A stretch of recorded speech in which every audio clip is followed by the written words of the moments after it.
అనగనగా ఒక పెద్ద అడవి. ఆ అడవిలో ఒక చిన్న నది.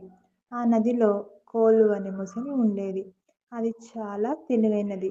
నిశ్శబ్దంగా జీవించేది. అందరూ కోలుని చూసి భయపడేవారు. అది మాత్రం హెల్ప్ చేయడానికి సిద్ధంగా ఉండేది.